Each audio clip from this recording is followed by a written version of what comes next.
When you partner with Axon, you immediately gain access to a full range of products and solutions designed to meet the complex needs of today's grower. We carry all major brands and sizes of tires and wheels. We specialize in large diameter wheels for large equipment. We have one of the largest OEM replacement wheel inventories in North America. Known for extreme flotation setups, duals, and triples, we have wheels for all makes and models of tractors, sprayers, combines, and grain carts. If we don't have the wheel in stock, we'll custom build, sandblast, and paint in-house.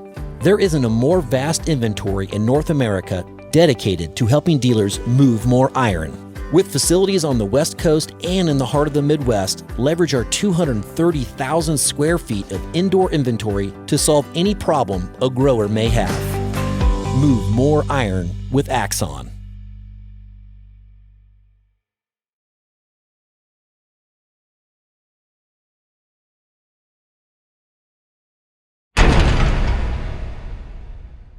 Moving iron.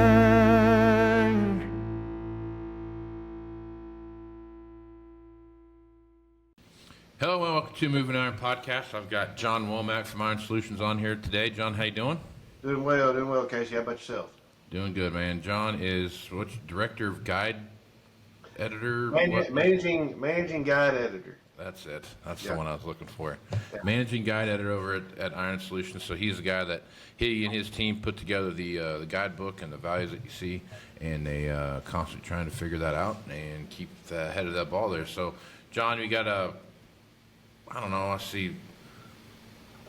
Best way to put this, we've had a run of combines here of late. You know, obviously we've seen a lot of that happen. A lot more combines sold a lot earlier than I thought they were going to sell. I can tell you that much. We got another big one coming up here at the end of the month, here in August. And I watched, I don't know if it's the first X9 to get sold to auction, but I watched one sell the other day. Steph has had one they sold, and it was a 2020, and escaped. I want to say it had like 800 engine and 600 sup or something along those lines. Pretty well loaded up, tracks, the whole 9 yards, probably a little over 500,000. I wasn't overly shocked by the $500,000 value. That's what I kind of figured it would be in. Mm-hmm. I figured it would be less than 5.5, and I think it was 525 or 514 or something like that it sold for. I really thought it'd be less than 500 and be in the high 490s is kind of what I was thinking, but it brought a little bit more than what I was anticipating, but nothing to where I was shocked by the fact of what I saw there. Taking a look at what you see out there, John, there's a lot of 2020 and newer combines that have been sold here of late, and I don't care what color they are. Right. I don't care if they're Case, Kloss, Deere, New Holland, Gleaner, you name it. They've been selling them. So I guess that's two things. One, it shows me that, one, we are heavily oversupplied in the marketplace, if that's what you have to do to get rid of them. Mm-hmm. Two, the snapback that we're seeing in the marketplace, and that's kind of where I want your opinion on that. When I look at what's happening, I'm not yet seeing values that are oh my God, the world's collapsing. They're still holding tight. They're still doing what they need to be doing, but they're not like, yes, we're holding our money together either. You know what I mean? So I guess give me your thoughts on that. Yeah, that's kind of the way I'm seeing it too. As far as combines are concerned, it's like I've said this. See, we started seeing weakness in the combine market, and I believe it was September of last year. Yeah. Maybe just a little bit sooner than that. But combines, I was not surprised by that. Combines are the first thing to always fall off the shelf. Sure. It's one of the heaviest wear machines that you can do. You can do tons of crop with. So it probably they didn't fall off the shelf probably as quickly as, say, like a cotton picker or a forage harvester. But then again, at the same time, cotton pickers and forage harvesters, very niche market. Mm-hmm. They're just doing what they normally do. They're coming kind of back down to normal. We do have an overpopulation in the later models, so 2020, 21, and 22, and that's the reason why I think we're seeing a lot of 22s and 21s, 20s going to the auction block right now. I don't necessarily know if the numbers that we saw coming out of the auctions, in the summertime is very indicative of what the actual combine market is. Just because it's summertime. If you put combines in in auctions in the summertime, you're probably going to get a little bit lesser value for those. So I do believe that that what they're actually going to go for is somewhere in between of what they're actually advertising for. Right now what dealers are trying to advertise them for, and what they're actually going for on the auction block. But oversupply, 100%. We all saw that coming. Sure. And we all knew what was gonna happen. Dealers can't help themselves. But at the same time, you got to get market share. That's what it all chalks up to. But when talking to some dealers about moving combines and taking some hits that they've taken, it's, well, you know what, we took the hit, but we don't have 7 and 8% holding costs. Sure. We don't have to take in that extra trade, and we actually only write off about $150,000 on our books. We actually got rid of the whole $600,000 on our books. We don't have to worry about it anymore. So we're willing to take a little bit of a hit for that, to get rid of some money. Yeah, and I think that's that's one of the things that we're seeing happen here now is that last time, whenever we've done this, I want to say last time because combines are always on that list of revolving auction things, but. People talk about combines like this is a new thing. It's the same thing over and over again. But it's same old song. It's same old song and dance. We never got rid of combines to begin with. No. Everyone wants to talk about we were short on this and short on that. The idea of being short on combines is that you don't have 1,000 of them on MF Pro. Right. Yeah. That's being short on combines. Yeah. Yeah, and I think that's this time we had coming around. We got stuff down to where there were not a windrow of combines sitting on the back lot someplace. There were 2 or 3 now, and that was what we were down to.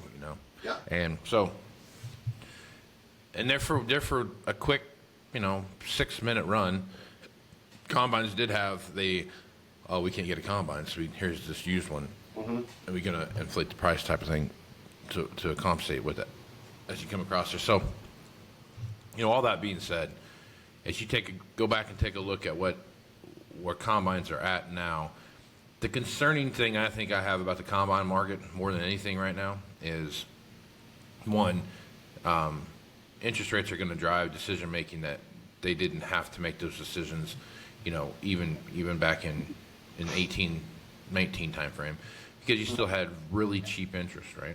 Right. You could hold it for a while.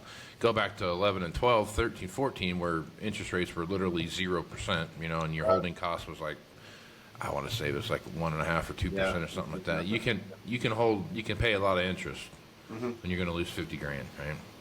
Right. So now if you're looking at it, this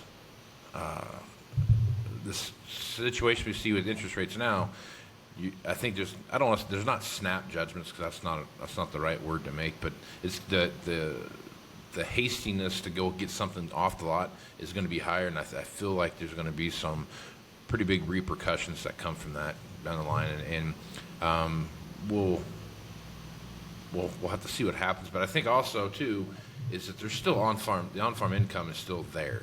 Yes. It's not gone away yet. We're going to have some good crops with some good. We're going to have good crop prices anyway, depending on where you're at. You might have good crops, you may not have good crops, but whatever, the price might be there for you. And you've had the opportunity to set yourself up for those forward contracts and stuff like that have been very high, so very profitable in those things. So it should be there, and I think that's going to kind of help drive some of this when we see this auction stuff moving forward here through the end of the year. So your guess is as good as mine as to what it's going to turn out to. But right now it's shaping up to look like things are not, quote unquote, collapsing. Right? Yeah, the sky's not falling. They're holding.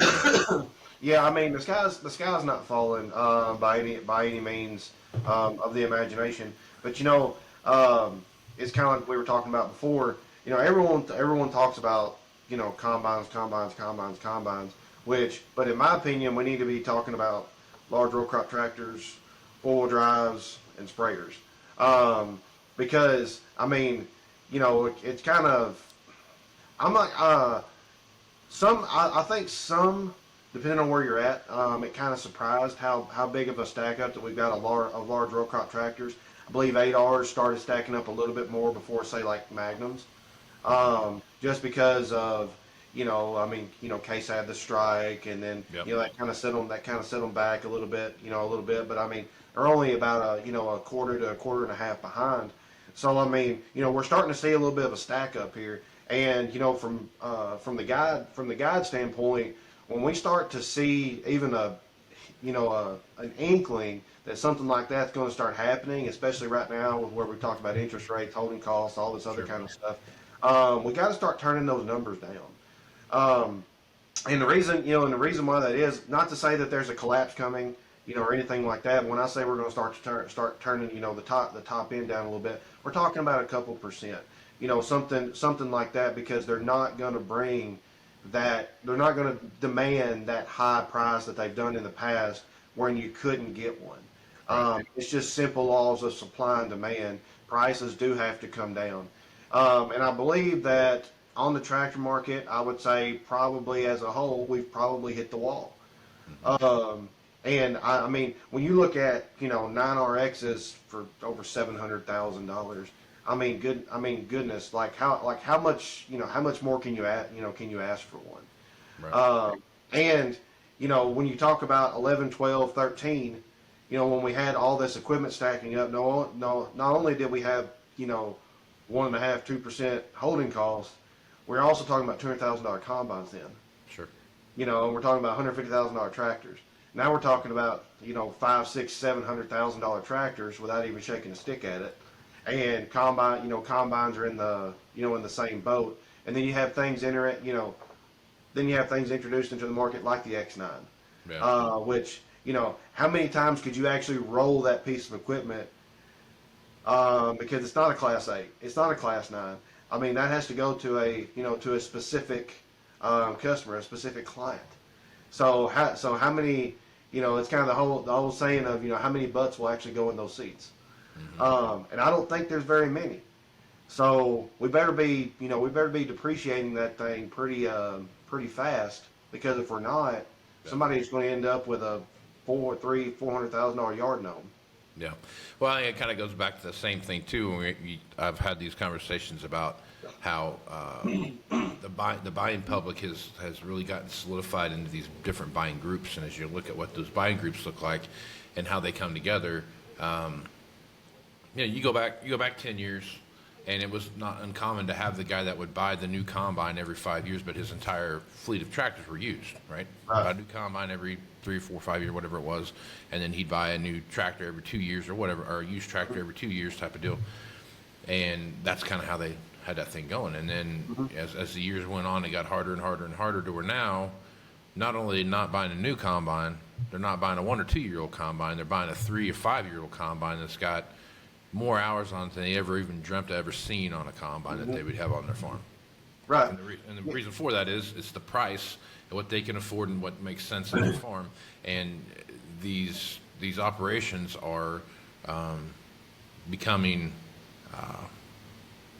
very what's the best way? Just they have to stay in this bucket, right? This is where they work at right here. This is what they're doing, and they have to stay right here in order to make that work. And I think as you look at a washout, a guy like me that's looking at washout cycles and trying to figure out, use turn and those kind of things at all, this is kind of, I don't want to say it's made it easy, because it's not made it easy by any, but it's not a bad thing. It's not a bad thing now, because now I don't have to worry. I'm not worried so much about, in 2010 when the guy had the 9600 and things were really good, and I traded my 9600 in on a brand new, S, or not even S, a 9770 at the time. Yeah. Right. So I mean, now they skipped over the 10, the 50, the 60, all the way up to 70, and now they're not going to do that. They're probably going to even trade in an older machine, an older Class 7 combine for the same current series that they have. It just might be 3 or 4 years newer. You know what I mean? Yeah. I mean, Yeah, I mean that's exactly right. I mean the dollar definitely does not go as far as it used to, and we coming off of all these interim price increases, things that we've never seen before. I was talking to another John Deere dealer in Louisiana, and he asked me, he said, John, he said, what's the normal price increase that we normally see? And I'm like, well, that's right around 2 or 3%. He said, exactly.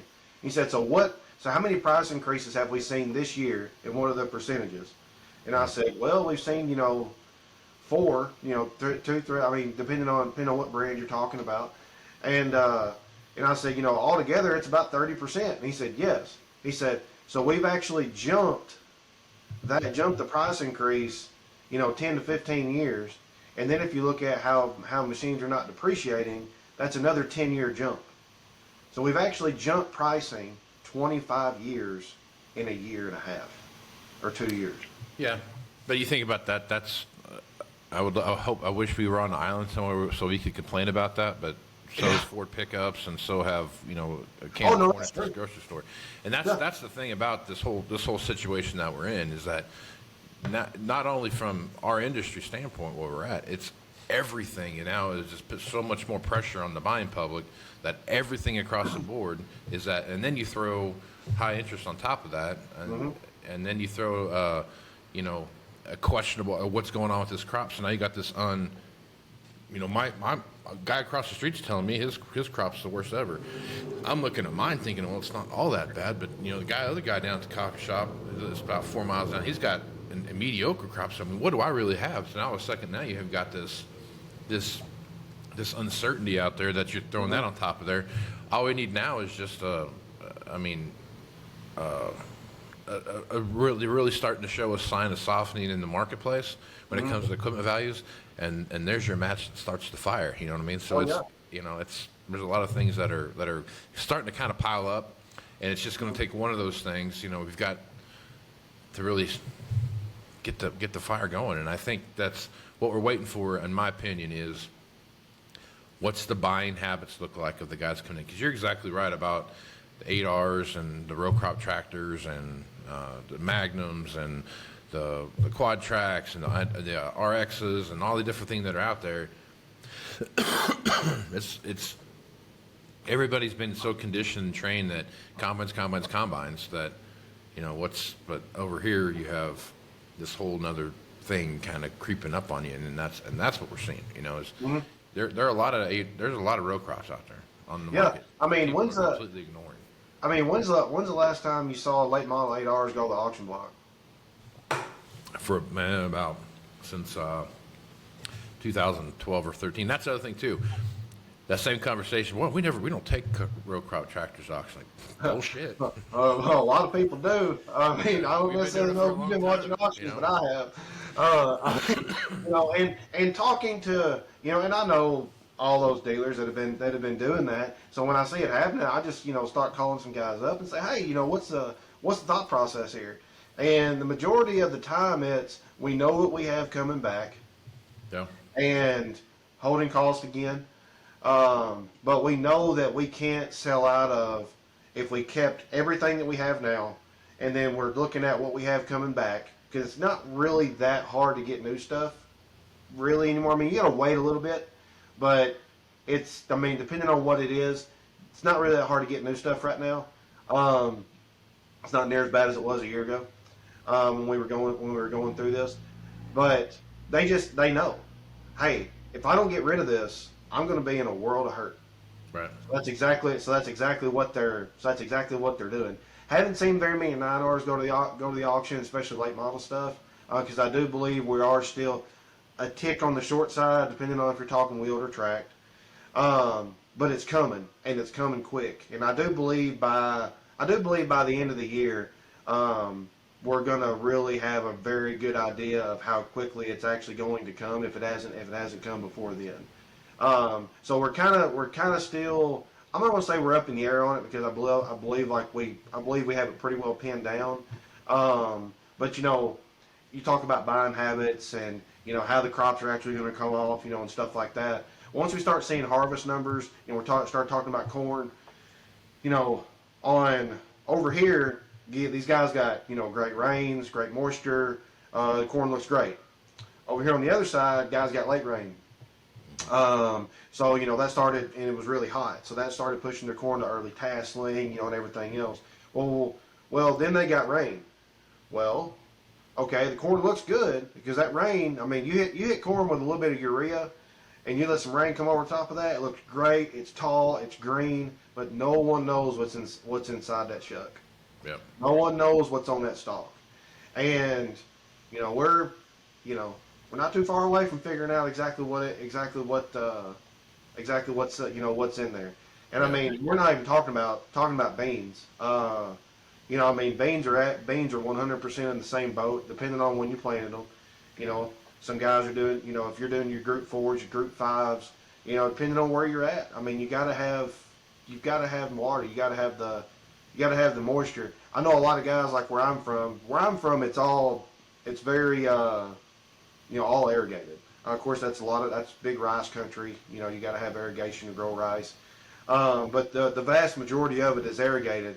And, so all the guys got to do is go out there and, turn the pump on, but you still got to put fuel in the pump. Right.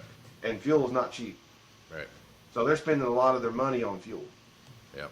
But then again, if that saves your crop, sometimes that juice is worth the squeeze. Yep. I guess Yep. you could say. But yeah, I'd like to get your take on this. But in my opinion, there's a lot of uncertainty out there, like what you were talking about.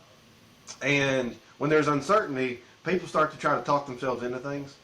We were talking about, recession, and stuff like that, not too long ago, still talking about it now.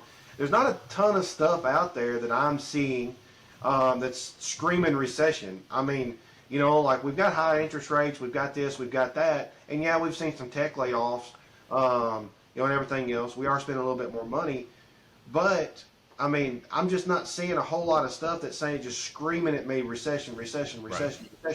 Right. However, all we hear is recession. So how much are we going to talk ourselves into this stuff? Well, I think the recession talk is from what it was to where it's at now is really slowed down.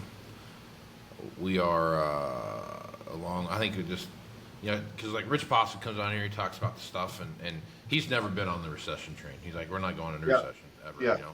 Mm-hmm. And so now we've kind of got this deal set up over here where we're looking at all the different aspects you have, and a lot of those talking heads on TV that were screaming and jumping up and down and screaming and yelling about a recession and this, that, and the other thing. I think a lot of that had to do with the fact that depending on which news network you're listening to, supports one side or the other. Unfortunately, right. Nobody really freaking gives you a straight answer anymore. It's whatever team they're on, But yeah. So I think a lot of that screaming for recession was a hope and prayer that this could happen, and then we'd get another group of people in. So, as you're taking a look at that, I think that had part of it. But so far so good. As far as what things have looked like and how those things are coming together. At the end of the day, what really is going to make a difference is what happens. What happens? The Fed comes tomorrow and says, we're going to lower interest rates by 2%. So we're going to go from the Fed lending rate over what it is, 5.25 now, whatever. We're going to be down to 3.25. So that means that we're going to have 5.5 to 6% interest rates. Oh my God, you can talk about a buying craze. Oh yeah. People are going to jump all over that. You know what I mean? They're going to, I'm going to refinance what I got and get down to this. I'm going to trade out of that and get into that. That'll spur a big, huge. And it's going to happen across the board. It's going to happen in farm equipment. It's going to happen in the housing market. It's going to happen with automobiles.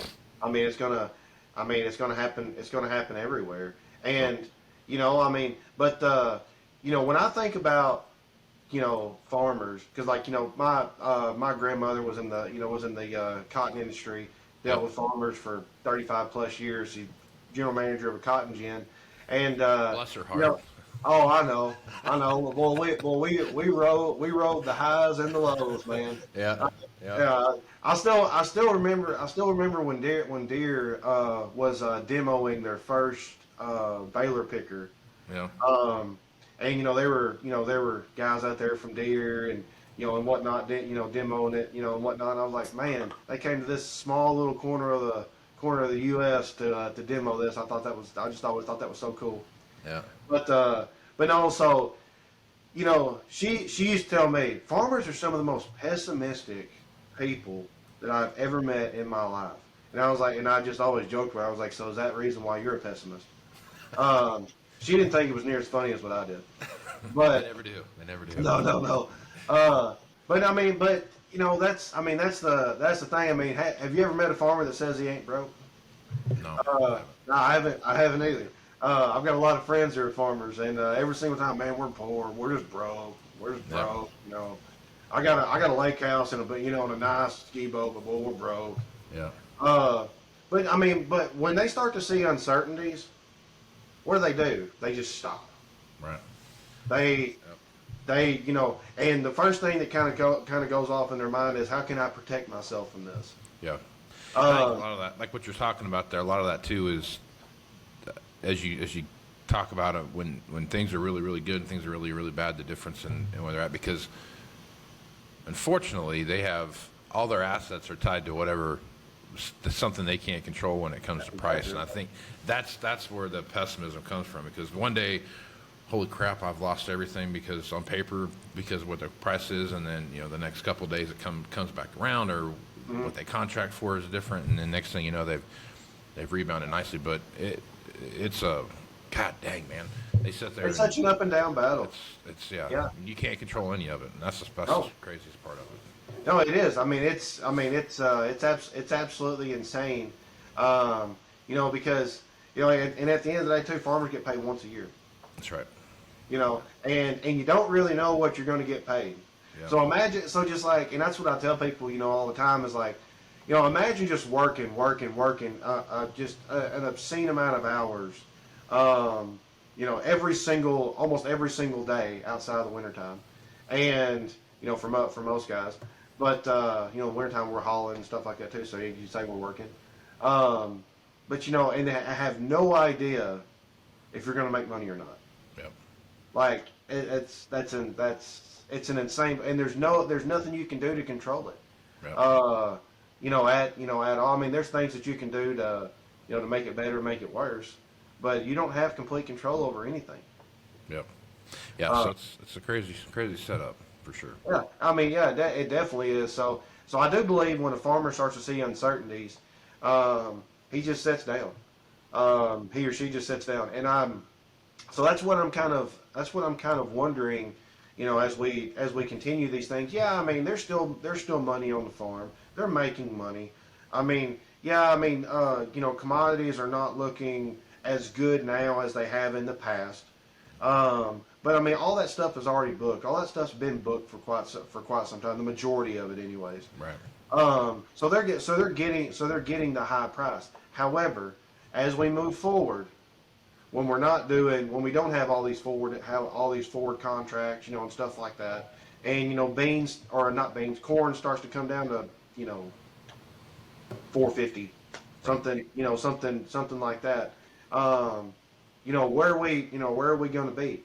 And as things start to come down, and they're going to, it has to.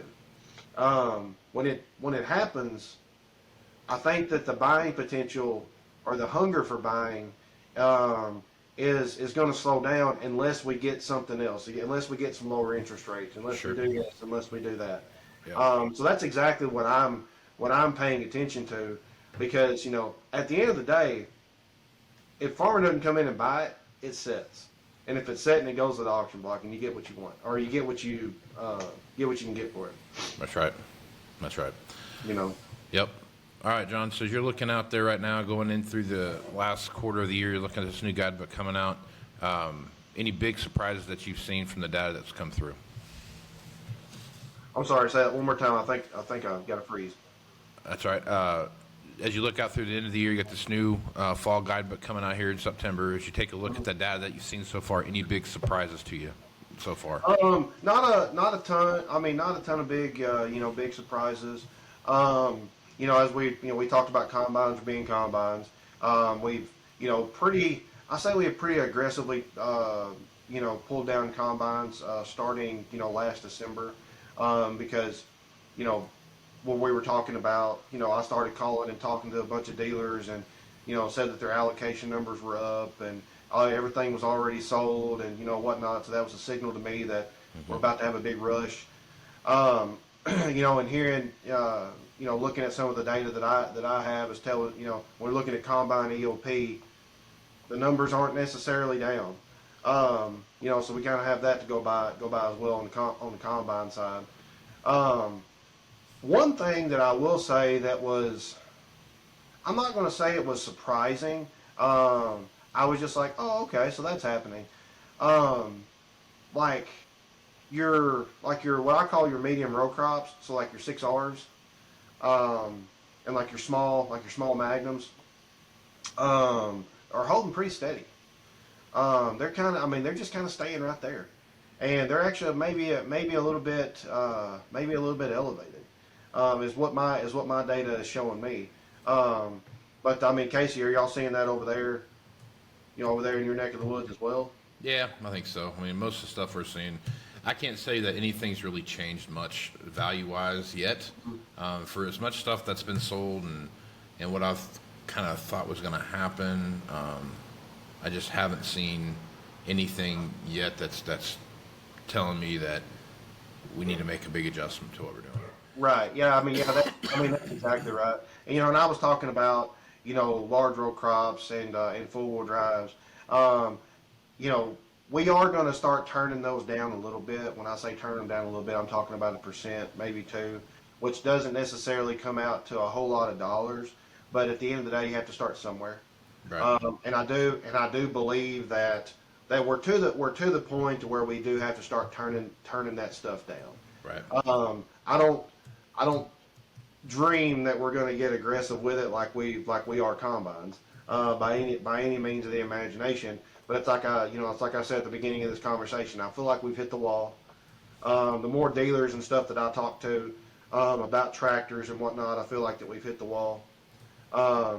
So that's kind of where we're at. Now moving forward, sprayers. So I do know that there was a lot of ordering that took place, this summer with sprayers, but I know that we're still kind of short. We're still kind of short on them. So when that ordering starts coming in, of course, it's going to take it, 6-8 months, maybe a little bit longer before we start to see those trades roll. But after 8Rs, 9Rs, or just large row crops and four-wheel drives in general, I believe the next thing up to the chopping block might be sprayers. So talk to me a little bit about that, because sprayer numbers are so low. Why do you think that? Well, the sprayer numbers are so low, but they're building sprayers now. We've got a lot of ordering that took place middle of this year. Let's say, was it July when a lot of ordering opened up. EOP ordering was good. So when we start to do all of that and we start to make more of them, then they have to come back at some point. And like I said, this is me literally looking 8, 9, 10 months down the road. But I do believe that's what's gonna happen. If I had to make a hypothesis, I guess you could say. But we're paying attention to that. Very much watching those numbers very, very, very closely of what's coming out there, what's going to auction. Because when we start to see things move, we have to move, Right. and we don't want to be behind the 8 ball. Right. So that's kind of we have to start thinking about these things and having these conversations as quickly as I guess you could say we possibly can, and that's exactly what we're doing. Yep. Okay. 'Cause, the sprayer market's one of those things I've paid attention to just because of the sheer number of what's out there, and there's just not that many. And Yeah, there's not very many. you start looking at, but you're right. Sooner or later they're going to start banging them out. What's that look like? And then, but a lot of that too is where does upgrade kits fall into those kits? I agree. That's them. Sprayers and planters both are one of those things where I'm just like, sooner or later we're going to start seeing these kind of really bang around a little bit. But Yeah, the performance upgrade kits. I still think it's a big question mark for a whole lot of people. having a lot of conversations with a lot of different people within the industry. Everyone's kind of saying the same thing. Hey, we're just going to kind of wait and see what happens. Yep. But Casey, me and you have talked about, like, to some extent, when you've got a planter that's 10 years old, and you put a performance upgrade kit on it, yeah, that planter will do these things, Right. but the toolbar is 10 years old. Sure. Yeah. So at what point in time do we continue to put upgrade kits on things to where it becomes a little dangerous on the toolbar? Right up till it breaks. That's what I was, and that's exactly right. Like, how many toolbars are going to snap? Yep. I think that's that. I thought about that before and thought about that a lot. Like, how far away from having to get something X-rayed before we can use it? After a certain number of acres or years or whatever. So it'll be interesting how that plays out. Oh yeah, it'll be. I mean, it'll definitely be interesting. It'll definitely be interesting to get some feedback from dealers on how we price those things. Yeah. Because it's not 10 years old. Right. But it is. But it's not brand new either. It's not brand new either, and it's not 5 years old, but the technology is 3 years old. Right. So it's like, how do you do that? And it's going to be the same thing, with sprayers. But I do believe the appetite is there, because we're seeing the numbers that we're seeing out of See & Spray. Yep. And I know Deere's paying very close attention to those numbers, as we all are. Yep. Sure. But the appetite for technology is definitely there, and without even getting into the conversation of autonomy. Yep. Right on. Well, John, it's probably a good place to stop, man. Yep. If folks want to reach out to you and get more information about what you're doing over at Iron Solutions, what's the best way to do that? You shoot me an email. Email is Jon Womack, JONWOMMACK @randallriley.com. And we can start there. Most of the time it ends up in a phone call. I do love having, corresponding with phone calls or Zoom calls more than I do email. So yeah, we can start there, and feel free to shoot me a message anytime, and I'll share with you what I can. Right on, man. Well, John, I appreciate you being on the podcast, man. Absolutely. Thank you very much, and we'll see you in a couple weeks. Yep, take care. I'm Casey Seymour with Moving Iron Podcast. Check me out on Facebook, Twitter, and Instagram at Moving Iron LLC, LinkedIn at Moving Iron Podcast, and go over to the YouTube channel and see the video version of this at Moving Iron LLC.com, or at Moving Iron Podcast on YouTube, and then go to MovingIronLLC.com for everything Moving Iron related. So with that, I'm Casey Seymour with Jon Womack. Let's go move smart, folks. Out.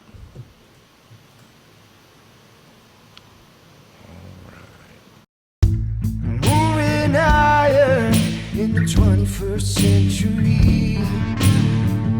Hard-working people working hard for you and me. Moving iron, time and time again. Through the years you'll find us here. Moving iron.